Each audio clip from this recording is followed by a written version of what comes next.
दोस्तों, अक्सर हम सोचते हैं कि हमारी जिंदगी में जो बुरा हो रहा है उसका कारण केवल हमारी किस्मत है। हम ये मान लेते हैं कि हमारे पास जो नहीं है वही हमारी असफलता का कारण है। लेकिन क्या आपने कभी यह सोचा है कि हो सकता है हमारे कर्म, हमारी सोच और हमारी धैर्यहीनता ही हमारी सबसे बड़ी बाधा हो? आज की इस कहानी में हम जानेंगे कि कैसे दो अलग अलग सोच रखने वाले किसान सत्यपाल और विराज अपने जीवन में एक ही समस्या का सामना करते हैं, लेकिन उनके कर्म और सोच उन्हें बिल्कुल अलग मुकाम पर पहुंचा देते हैं।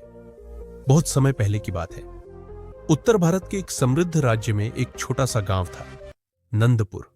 वहां दो किसान रहते थे, सत्यपाल जो बहुत मेहनती था और विराज जो अपने भाग्य पर विश्वास करता था लेकिन कर्म से हमेशा बचता था। सत्यपाल हर सुबह सूरज निकलने से पहले खेत पर पहुंचता, अपने बैल के साथ खेत जोतता, खुद बीज छांटता, समय पर सिंचाई करता और हर दिन कुछ नया सीखने की कोशिश करता।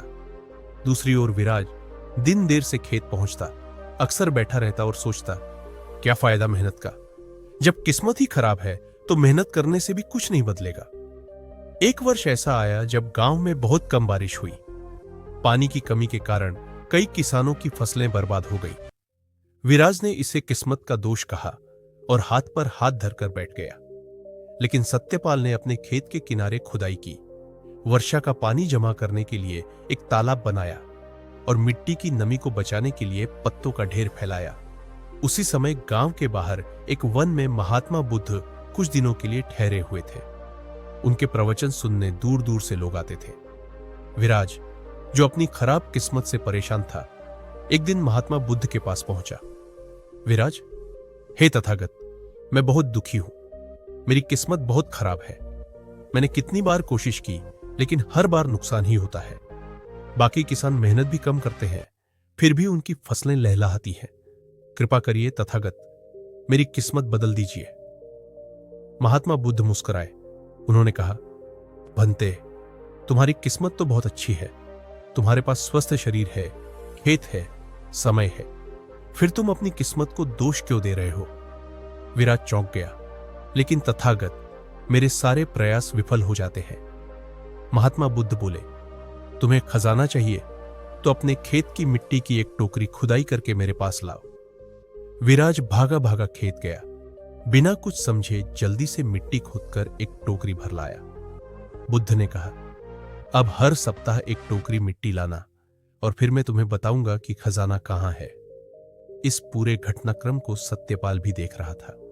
उसने बुद्ध के चरणों में सिर झुकाया और बोला, हे तथागत, मैं अपने कर्म में विश्वास करता हूं, लेकिन क्या मैं भी कुछ सीख सकता हूं? महात्मा बुद्ध मुस्कुराए, भंते, तुम सीखने के लिए तैयार हो तो जीवन तुम्हें सबक सिखाने से नहीं चूकेगा।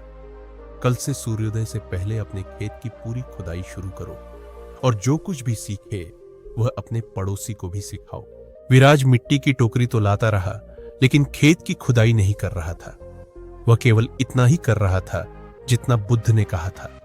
उसके मन में अब भी यही था कि किसी एक स्थान पर खजाना गड़ा हुआ मिलेगा। एक दिन वह बुद्ध से बोला, हे तथागत, क्या अब मैं उस खजाने तक पहुंच सकता हूं? बुद्ध बोले, भंते, बिना खेत जोते, बीज डाले और उसकी देखभाल किए अगर तुम खजाने की तलाश करोगे तो वह कभी नहीं मिलेगा। खजाना तभी प्रकट होगा जब तुम संपूर्ण प्रयास करोगे। सत्यपाल ने खेत की खुदाई की, बीज डाले, हर दिन सिंचाई की और कीटों से बचाव किया। गांव वाले हंसते थे, खजाना ढूंढ रहा है ये पागल। लेकिन वह बिना रुके अपने काम में लगा रहा। 3 महीने बाद सत्यपाल की फसल गांव में सबसे सुंदर और भरपूर थी। उसकी आंखें भर आईं। उसने अपनी फसल से जो कमाया उससे गांव के अन्य जरूरतमंद किसानों को मुफ्त में बीज बांटे विराज अब भी खजाने के लिए बुद्ध के पास मिट्टी लाता रहा।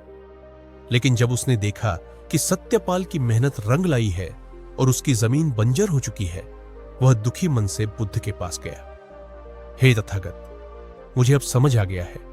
मैं केवल भाग्य पर बैठा रहा और सत्यपाल ने कर्म किया। मुझे भी खजाना चाहिए, लेकिन क्या अब देर हो गई?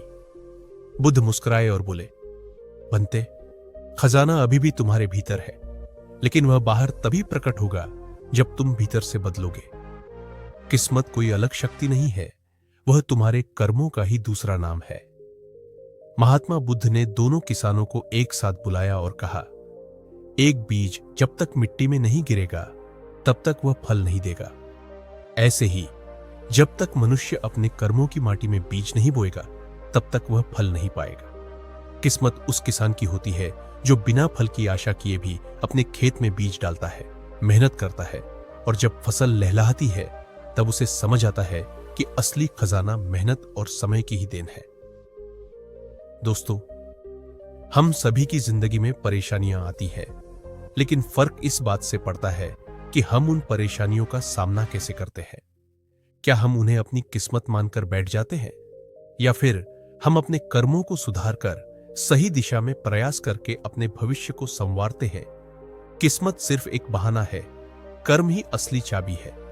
आज का किसान जो समझदार है, वह कल खेत में खजाना नहीं ढूंढ रहा था, वह खजाने को पैदा कर रहा था। अब आपसे एक सवाल, क्या आप अपनी जिंदगी का खजाना ढूंढना चाहते हैं?